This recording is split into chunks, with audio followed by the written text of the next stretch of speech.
Welcome to online classes. Class 6 subject science Oxford के हवाले से हम पढ़ रहे हैं। चैप्टर 4 डिस्कस किया जा रहा है जिसका नाम है इलेक्ट्रिकल सर्किट। हमने अभी तक इंसुलेटर और कंडक्टर्स के बारे में पढ़ा था, और अगर कोई मटेरियल कंडक्टर है या इंसुलेटर है उसको कैसे टेस्ट किया जा सकता है उसके बारे में पढ़ा था। आज हम पढ़ेंगे इलेक्ट्रिकल सर्किट्स के बारे में कि सर्किट्स कैसे बनाए जाते हैं और उनमें क्या क्या कंपोनेंट्स रिक्वायर्ड होते हैं। Circuit diagram. It is not always convenient to draw a picture of electrical components in a circuit.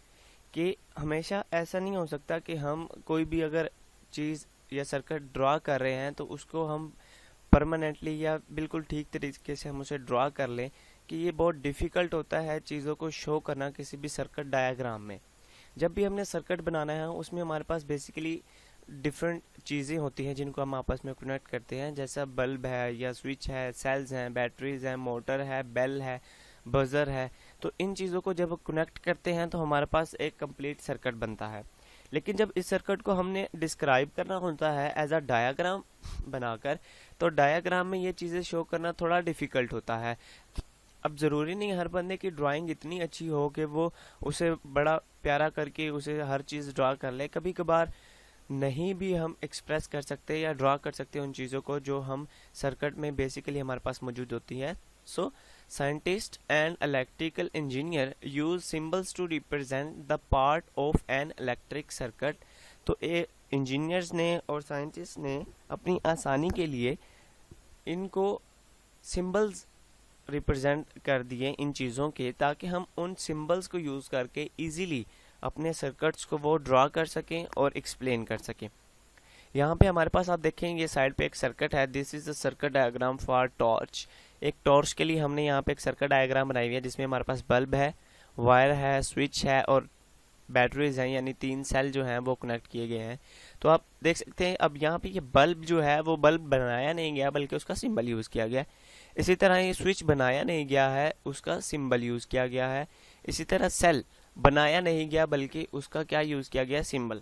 अगर हम पहले देखें जो हमने यहाँ पे सर्किट डिस्कस किया था, यहाँ पे स्विच बना हुआ है, बल्ब भी बना हुआ है, सेल भी बना हुआ है, लेकिन हर बार इन चीज़ों को ड्रा करना इजी नहीं है। इसीलिए हमारे पास कुछ सिंबल्स हैं, जैसा कि वायर है तो वायर हम बनाने के बजाय एक स्ट्रेट लाइन यूज़ करते हैं। बैटरी या सेल बनाने के बजाय ये इसका सिंबल यूज़ किया जाता है। इसी तरह लैंप जो है या बल्ब है उसको बनाया नहीं जाता। लैंप है तो उसमें वो गोल दायरा सर्कल में क्रॉस है, जबकि बल्ब की शक्ल में यहाँ पे एक उन्होंने अंदर कॉइल टाइप चीज़ बना दी है, ड्रा कर दी है। इसी तरह मोटर के लिए सर्कल में एम लिखा हुआ है, बेल के लिए उन्होंने अलग सिंबल जो है इंट्रोड्यूस करवाया है। इसी तरह बजर है और स्विच है जो हमारे पास ये डिफरेंट टाइप्स जो हैं वो सिंबल जो हैं वो इंट्रोड्यूस करवा दिए हैं, ताकि हम इनको यूज़ करते हुए इजीली अपनी डायग्राम सर्किट डायग्राम को रिप्रेजेंट कर सकें। नेक्स्ट हमारे पास है मोर स्विचेस। के स्विच जो है हमारे पास वो सिर्फ ये ही नहीं है कि हम ये ऐसे 2 लाइनें लगा दें तो हमारे पास स्विच बन जाएगा। हमारे पास डिफरेंट टाइप के स्विचेस मौजूद होते हैं। Switch turn electrical circuits on end of. Switches हमारे पास बेसिकली सर्किट को ऑन या ऑफ करने के लिए यूज होते हैं। The switch shown in the table has 2 positions, on end of. जो हमारे पास टेबल में स्विचेस हैं उनकी 2 ही कंडीशंस हो सकती हैं, या वो ऑन हो सकता है या वो ऑफ हो सकता है। There are however other type of switch.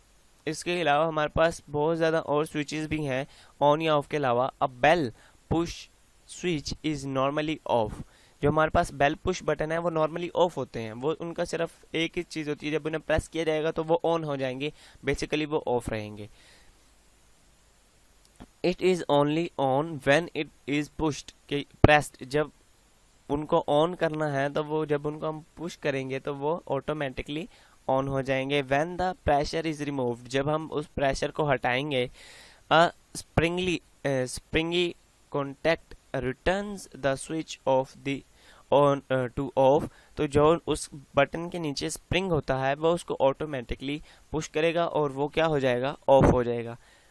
A reed switch is operated by a magnet. यहाँ पे एक रेड स्विच है हमारे पास जिसको मैग्नेट के जरिए कंट्रोल किया जाता है।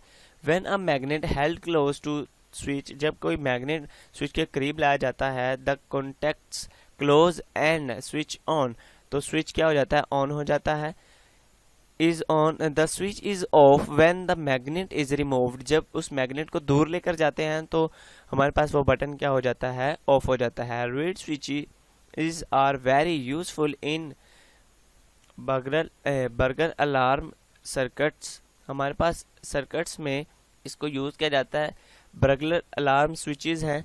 अ reed switch is fixed to a door और window frame and a magnet is fitted on to the door और विंडो। बेसिकली हमारे पास ये जो है ये चोर वगैरह से बचने के लिए लगाया जाता है, यानी कि बेसिकली अब आपने वो स्विच लगा दिया दीवार के साथ और मैग्नेट लगा दिया किसके साथ, दरवाजे के साथ। अब दरवाज़ा खुला है या बंद है, जैसे ही वो क्या होगा आपके पास, आपने यानी फॉर एग्जांपल एक लाइट लगाई हुई है, दरवाज़ा बंद है, लाइट ऑन है, क्योंकि मैग्नेट करीब है स्विच के। जैसे ही वो दरवाज़ा खुलेगा लाइट ऑफ हो जाएगी, आपको पता चल जाएगा कि कोई ना कोई इंटर हुआ है या कोई ना कोई छेड़खानी की गई है। इसी तरह विंडोज़ के साथ भी ऐसे ही है, विंडो क्लोज है तो आप कोई भी निशानी रख सकते हैं, लाइट है या अलार्म वगैरह रख सकते हैं। जैसे ही वो विंडो खुलेगी तो वो अलार्म वगैरह बंद हो जाएंगे या बीप का साउंड प्रोड्यूस हो जाएगा। इस तरह के डिफरेंट जो है मेथड वो यूज़ किए जाते हैं स्विच के लिए। इफ़ द डोर और विंडो इज ओपनड, जैसे ही वो ओपन होगी, the switch contacts open and alarm is set of, और वो अलार्म क्या हो जाएगा, ऑफ हो जाएगा। इस तरह हम डिफरेंट स्विचेस को यूज़ करके डिफरेंट पर्पसेस के लिए यूज़ करते हैं। यहाँ पे अगर हम डायग्राम में देखें तो हमें बताया गया है कि रीड स्विच फिक्स्ड कॉन्टैक्ट है और एक स्प्रिंगी कॉन्टैक्ट है। अब ये क्या होगा, जब आप मैग्नेट करीब लाएंगे तो ये जो स्प्रिंगी है कॉन्टैक्ट ये करीब आ जाएगा फिक्स्ड कॉन्टैक्ट के और स्विच ऑन हो जाएगा। और जैसे ही मैग्नेट दूर लेकर जाएंगे तो ये दोबारा से अपनी जगह पे वापस आ जाएगा और स्विच क्या हो जाएगा, ऑफ हो जाएगा। Thank you.